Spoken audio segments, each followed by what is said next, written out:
Onto the muscular system. At this point, we will focus on the appendicular muscles. We will talk about muscles on the trunk, but affect the arms as well as the leg. Now we'll continue with the muscles of the trunk, but focusing on the muscles that move the upper limb. 3 of these muscles are mostly anterior. The largest and most prominent is the pectoralis major that forms the chest region. With your arm extended out to the side, the pectoralis major forms the anterior wall of your armpit. This muscle has several motions depending on the position of the arm, mostly adduction and medial rotation of the arm. The pectoralis minor is underneath the pectoralis major. The minor attaches to the coracoid process of the scapula. It's mostly used for stabilization of the scapula and thus the base for any motion of the arm. The serratus anterior begins along the medial border of the scapula and wraps around anteriorly along the ribs. It also plays a role in the stabilization of the scapula, while the upper arm makes larger range of motion movements. Now let's look at the posterior muscles that move or stabilize the upper arm. These are the muscles that we will discuss. The trapezius forms the muscles that come down off your neck, attaches to the spine of the scapula. The medial portion goes from the back of the skull down the midline of the vertebral column to the spinous processes. This muscle is involved in lifting the shoulders in a shrug-like manner. It plays a role in abduction of the arm from when the arm is extended out to the side at 90 degrees and lifting it until the arm is up alongside of the head. The latissimus dorsi in green is the main muscle for adduction of the arm, pulling it back down to the side. When the arm is extended out to the side, the latissimus dorsi forms the back wall of the armpit. From this anterior view in green, we can see the part of the latissimus dorsi that forms this posterior portion of the armpit. Underneath the trapezius are the levator scapulae and rhomboid muscles. The levator scapulae lifts the upper medial border of the scapula. That means that if that medial side is lifted, then like a teeter-totter, the lateral side where your shoulder socket is will drop down. There are 2 rhomboid muscles, major and minor, but we're going to consider them together. Their role is retraction of the scapula as you pull your shoulder blades together. Moving on to the muscles of the shoulder, including the rotator cuff muscles. The main muscles that abduct the arm is the deltoid muscle that you can feel as a cap to your upper arm in the shoulder area, shown in green. The teres major muscle goes from the inferior angle of the scapula to the shaft of the humerus and thus will aid the latissimus dorsi in adduction of the arm. The attachment on the humerus is on the anterior side, so the teres major will also help to medially rotate the arm. From the anterior view, we can see the teres major in blue alongside the latissimus dorsi in green. Rotator cuff muscles are a group of 4 muscles that help hold the head of the humerus in the glenoid cavity or fossa. Thus, these muscles help to stabilize the shoulder joint. Their position also lends them to help initiate various movements. Supraspinatus, shown in red, is located above the spine of the scapula. Infraspinatus, shown in orange, is located below the spine of the scapula. Teres minor in pink is just below infraspinatus. It is a rotator cuff muscle because its attachment is just behind the head of the humerus, not on the shaft like major is. Finally, in yellow and only seen from the anterior view is subscapularis. One way to remember all 4 of these muscles is SITS: supraspinatus, infraspinatus, teres minor, and subscapularis. You should pause now and identify all the muscles that you can see on these 3 images. These are the muscles that hopefully you identified from the shoulder. Now let's not forget our other muscles. We have trapezius, levator scapulae, rhomboid major and minor, latissimus dorsi, which we also see here and from this anterior view in green. we see pectoralis minor, as well as the serratus anterior.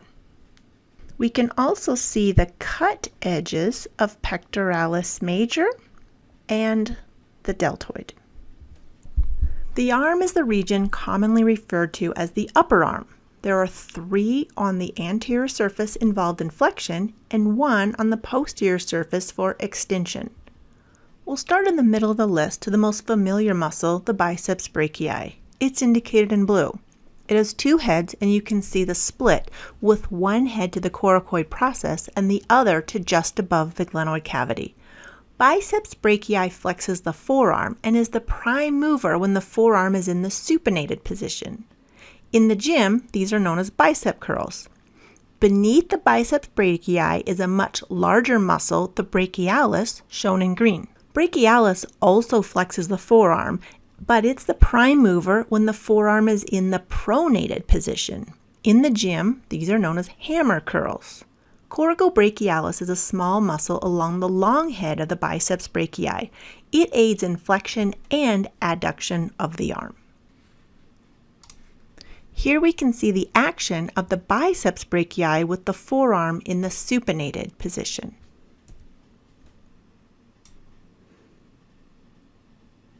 When the forearm is in the pronated position, the brachialis is the main muscle that will flex the forearm. The triceps brachii on the posterior side of the arm will extend the arm at the shoulder as well as extend the forearm at the elbow. It does these 2 functions because it crosses both joints. There are many muscles in the anterior forearm. These are collectively known as the flexors and pronators and are served by the median and ulnar nerves. We will only focus on these 6 muscles to give you a general idea about the movements of the forearm, wrist, hand, and fingers. The brachioradialis in pink is the only one on this list that crosses the elbow joint. It helps the brachialis flex the forearm in the pronated position. You can feel it as your most lateral forearm muscle when in anatomical position. The next 2 flexor muscles attach at the wrist, which is why their name includes carpi. Flexor carpi ulnaris in green goes along the medial forearm to the wrist. Alone, it will adduct the wrist or rotate it toward your body. Flexor carpi radialis in blue attaches to the wrist distal to the radius. Alone, it will abduct the wrist or rotate it away from your body. Both flexor carpi ulnaris and flexor carpi radialis together will cause flexion of the hand at the wrist. Palmaris longus in yellow is a muscle that not everyone has. Notice that it attaches above the flexor retinaculum. That means when it is flexed, it sticks up very prominently.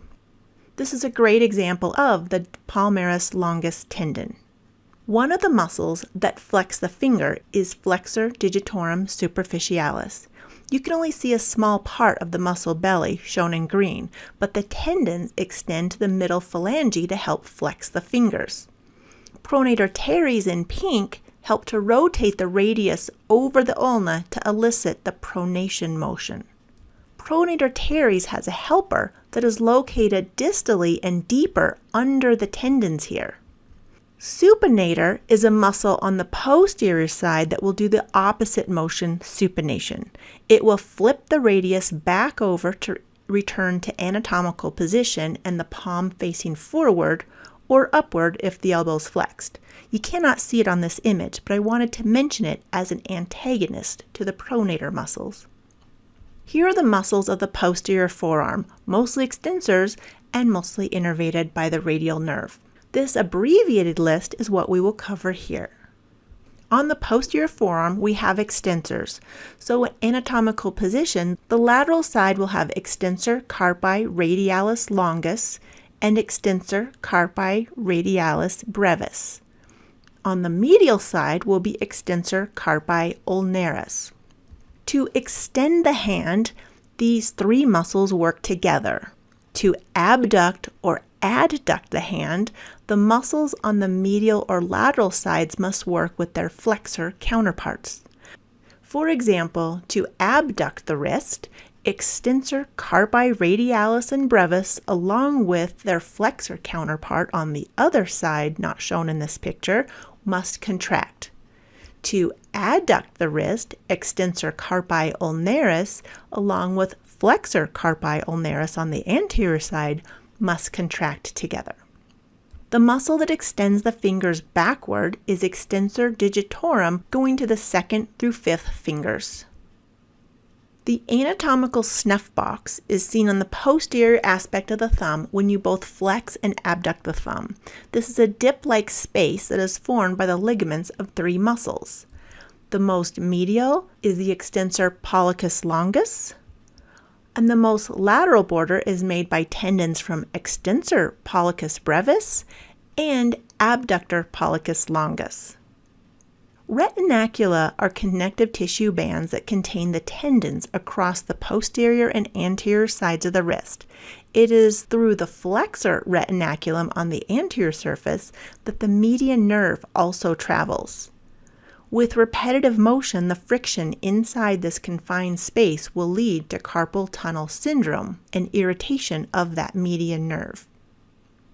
Onto the muscles of the lower limb, specifically the thigh. The buttock region is where we'll find the 3 gluteal muscles. The largest and most superficial is gluteus maximus. This extends the leg along with lateral rotation. Underneath and more lateral in blue is gluteus medius. This is involved in abduction of the thigh. Underneath that is gluteus minimus in pink, who also help with abduction of the thigh, but also medial rotation due to its anterior insertion on the femur. Along the lateral side of the thigh, beginning from the iliac crest and all the way past the knee to the top of the tibia, is the iliotibial band. This is also known as the IT band. Within this long, wide aponeurosis is a small muscle, tensor fasciae latae, that holds this aponeurosis taut and help with locking the knee to stand when the anterior thigh muscles, the quadratus femoris, are relaxed. The group of small muscles under the gluteals are known as lateral rotators due to their common action. In order from superior to inferior, they are piriformis, superior gemellus, obturator internus, inferior gemellus, and finally quadratus femoris. The green gemellus muscles are actually side by side with the pink obturator internus just on top of them. Moving the thigh inward toward the midline is adduction. The group of muscles that performs this motion are pectineus in blue, adductor longus in green, adductor magnus in yellow, and adductor brevis, which you cannot see except for in the deep picture because it's under pectineus and the more superficial muscles. Finally, we can see the most medial muscle in pink, gracilis. To lift the leg, it takes a great amount of strength from a very stable position. The iliopsoas muscle on the upper femur begins as 2 muscles on the posterior wall of the abdominal cavity and lateral wall of the pelvis. The psoas muscles originate from the lumbar vertebrae and the iliacus from within the ilium. These muscles merge together to form the iliopsoas to be the prime mover in flexion at the hip, lifting the thigh up. The most superficial muscles of the anterior thigh are here. Sartorius is the longest muscle in the body, going from the anterior superior iliac spine down and across the thigh to attach medially to the upper tibia. This muscle will lift and laterally rotate the femur while bending the knee to allow your lower leg to rest on your opposite knee. The quadriceps femoris is a group of 4 powerful muscles that are the prime movers in extension at the knee for the kicking motion. Rectus femoris in pink is the most superficial of these and is the only one to also cross the hip joint, so it aids the iliopsoas in hip flexion, as well as the rest of the quadriceps group in knee extension. The last 3 vastus muscles only extend the knee: vastus lateralis in blue, vastus medialis in green, and vastus intermedius not seen because it's under the pink rectus femoris. On the posterior thigh is a group of 3 muscles that extend at the hip as well as flex the knee. This group is called the hamstrings. They all originate at the ischial tuberosity, the bone that you are sitting on. Then they extend either laterally or medially to attach onto the tibia. The individual muscles of the hamstring group are semimembranosus and semitendinosus, which attach medially. Biceps femoris, another 2-headed muscle, will attach laterally. The final region we will discuss is the lower leg. On the posterior lower leg or calf region, there are several muscles that are involved in moving the foot. We will focus on the superficial muscles. The most superficial muscle is the gastrocnemius. It is a prominent 2-headed muscle that starts on the femur and attaches to the calcaneus or heel bone via the calcaneal or Achilles tendon. If you remove the gastrocnemius, you will see a wide, flat muscle called the soleus, as it looks like a fillet of sole. This muscle is also attached to the Achilles tendon. Both muscles, gastrocnemius and soleus, are involved in plantar flexion. Due to the gastrocnemius also crossing the knee joint to insert onto the femur, it is the main muscle for plantar flexion when your leg is straight and your knee is fully extended. If your knee is bent, the gastrocnemius goes a bit slack, so the soleus becomes the prime mover in plantar flexion. On the anterior calf or lower leg, we see tibialis anterior, which lifts our foot up for the dorsiflexion movement. Extensor digitorum longus lifts the toes. You can actually see extensor digitorum brevis on the foot, but we won't focus on that here. And extensor hallucis longus in pink is going to extend or lift the big toe. On the lateral calf are the peroneus longus and peroneus brevis, which is its traditional name. More recently, the name has been changed to fibularis longus and fibularis brevis. These lift the lateral foot to drop the arch down in the eversion motion. These muscles can all be viewed from this lateral perspective. From posterior to anterior, we see gastrocnemius in blue, soleus in green, fibularis or peroneus longus in dark red, fibularis or peroneus brevis underneath it in yellow, extensor hallucis longus in pink, extensor digitorum longus, which is shown just the cut belly, dark blue, and tibialis anterior also with its belly cut in green. For the appendicular muscles, you should know the name, location, and action, be able to identify them by diagram or description for each of the muscles that we discussed.